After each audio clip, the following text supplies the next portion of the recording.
तो दोस्तों, क्या कब्रिस्तान में हाथ उठाकर दुआ करना जायज़ है या नहीं? आइए इन हज़रत से सुनते हैं। तो वीडियो को लास्ट तक जरूर देखिएगा। कब्रिस्तान में जाकर दुआ करना जायज है। अल्लाह के नबी ने फरमाया इस्तगफिरू लिअखीकुम, अपने भाई के लिए दुआ करो। हर आदमी को मिट्टी देने के बाद अपने भाई के लिए दुआ करना चाहिए, लेकिन यहाँ हाथ उठाना साबित नहीं है। मैं पूछना चाहता हूं उन लोगों से जो मस्जिद में मजबूर करते हैं इमाम को कि हाथ उठाओ और पब्लिक से कहते हैं हाथ उठाकर दुआ करो।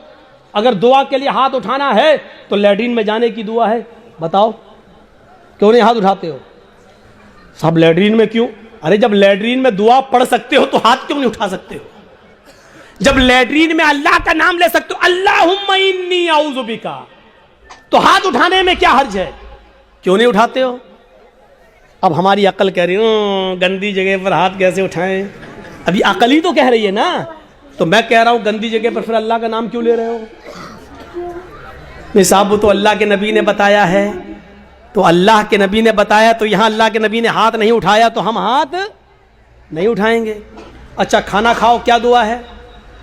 बिस्मिल्लाह या बिस्मिल्लाह व अला बरकतिल्लाह, ये दुआ है खाना खाने की। अब आप खाना बैठो, जर्जी साहब खाना लग गया, बिस्मिल्लाह, अब हम खाएं, या बिस्मिल्लाह व अला बरकतिल्लाह, अब हम खाएं। बोलिए, चलो ये तो लैट्रिन नहीं है, ये तो घर है। यहां पर हाथ उठाकर अगर कोई आदमी दुआ करे बिस्मिल्लाह या बिस्मिल्लाह व अला बरकतिल्लाह, तब खाना खाए, कैसा लगेगा आपको? क्यों नहीं उठाते हो? ये भी तो दुआ ही है। साहब अल्लाह के नबी ने नहीं उठाए इसलिए हम नहीं उठाए। आ गई ना बात वही, जहां नबी ने उठाया वहां उठाओ। हम भी तो यही कह रहे हैं, जहां नबी ने नहीं उठाया वहां मत उठाओ, मत उठाओ। हम भी तो आपसे यही कह रहे हैं। अच्छा, वुजू बनाया, क्या दुआ पढ़ते हो? बिस्मिल्लाह। वुजू के बाद क्या दुआ पढ़ते हो?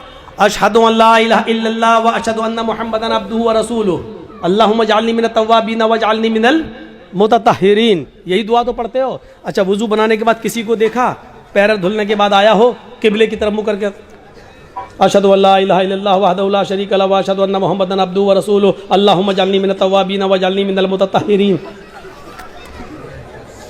मैं पूछना चाहता हूं क्यों नहीं हाथ उठाते हो? यहां वुजू के बाद की दुआ है, हाथ उठाना साबित नहीं है।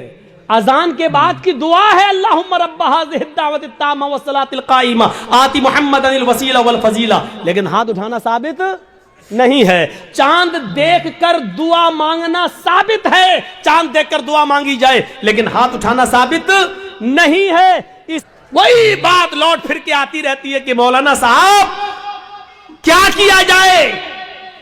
मस्जिद में फर्ज नमाज के बाद इमाम के साथ दुआ मांगना कैसा है? कब्रिस्तान में दुआ करना कैसा है?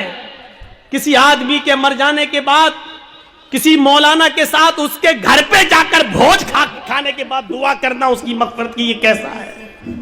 वही पुराने घिसे पिटे सवाल जो हम 15-20 साल से इन इलाकों में आके बोलते जा रहे हैं, वही सवाल, और आज तक हम उनको खत्म करने के लिए तैयार नहीं होते हैं। ये हमारी बेशर्मी का हाल है, ये हमारी बेशर्मी का हाल है। मेरे भाइयों, आज फिर एक बात को जहन में बिठा लो, दुआ करना गलत नहीं है। एक बात फिर जहन में रख लो, दुआ एक इबादत है, और इबादत वैसे की जाएगी जैसे जनाब मोहम्मद रसूलुल्लाह ने बताई है। इबादत मोहल्ले के सरदार के तरीके पर नहीं की जाएगी, इबादत मौलवी जर्जीज के तरीके पर नहीं की जाएगी, इबादत मस्जिद के इमाम के तरीके पर नहीं की जाएगी। मस्जिद का इमाम कुरान और हदीस बता सकता है, लेकिन मौलवी के तरीके पर इबादत नहीं की जाएगी। इस बात को आप हमेशा जहन में रखिए। दुआ मुख्कुल इबादा, दुआ इबादत का मग़ज़ है। दुआ के लिए आपको कोई मना नहीं करता है। दुआ जहां अल्लाह के रसूल ने हाथ उठाकर की है आप करिए, कोई मना नहीं करता है। दुआ जहां हाथ उठाकर नहीं की है वहां आप हाथ उठाकर करेंगे तो वहां हम मना करेंगे, इसलिए कि हाथ उठाना साबित नहीं है। मसलन लैट्रिन में जाने की दुआ है, اب آپ لیٹرین میں گھس کے پڑھیے ہاتھ اٹھا کے اللہم انی اعوذ بک من الخبث والخبائث. اب بیٹھیے بیٹھیے, دعا ہے. کیوں ہاتھ نہیں اٹھایا؟ ہم عزت دیں گے, بلندی دیں گے, لیکن ایمان پہلے پیدا کرو اپنے اندر, مومن بن کر دکھاؤ. ہاجرہ نے مومنہ بن کر دکھایا, ابراہیم نے مومن بن کر دکھایا, تو اللہ کی مدد بھی آئی اور بلندی بھی ملی. اب دیکھو اللہ کی مدد کیسے آتی ہے, جب ایمان ان کے اندر پیدا ہو گیا.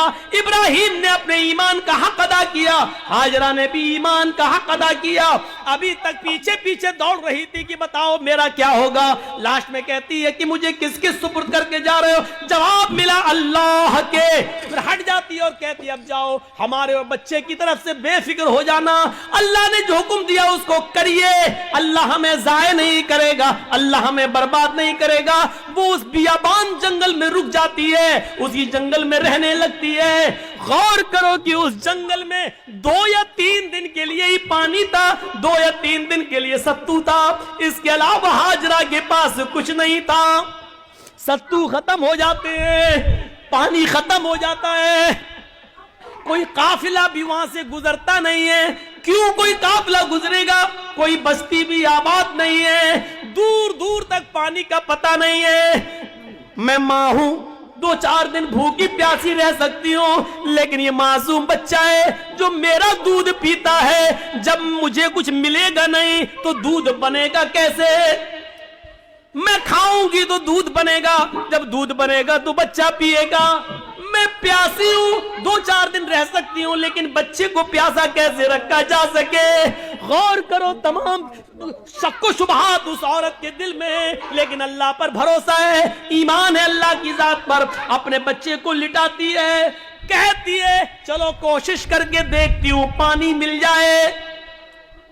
دائیں دیکھا بائیں دیکھا, اس کو کچھ نظر نہیں آ رہا تھا. سامنے ایک پہاڑی نظر آئی, اس پہاڑی کی اوپر چڑھ جاتی ہے, اپنے بچے کو زمین پر چھوڑتی ہے, اس پہاڑی کے قریب جاتی ہے. اس پہاڑی کا نام ہے صفا. اس پہاڑی پہ چڑھ کر, اونچائی پہ چڑھ کر نیچے کی طرف دیکھتی ہے. ہم تو مسجد کی چھتوں پہ چڑھ کے چاند کو اوپر کی طرف دیکھتے ہیں, عید کا بقرعید کا چاند. وہ اونچائی پہ چڑھ کر نیچے کی طرف دیکھتی ہے, شاید اس پہاڑی کے نیچے کوئی بستی رہتی ہو, کوئی گاؤں ہو, کوئی اللہ کے بندے رہتے ہو, اور میں ان سے تھوڑا سا پانی مانگ لوں بچے کو پلانے کے لیے. وہ جس امید کے ساتھ گئی اس کی امید پوری نہیں ہوئی. پہاڑی پہ چڑھ کے نیچے دیکھتی ہے, لیکن وہاں کوئی بستی نہیں ہے, کوئی آبادی نہیں ہے, کوئی گاؤں نہیں ہے. اس نے اس بستی, اس پہاڑی پہ چڑھ کے پھر گھوم کر دوسری طرف دیکھتی ہے کہ ادھر بھی ایک پہاڑی نظر آ رہی ہے.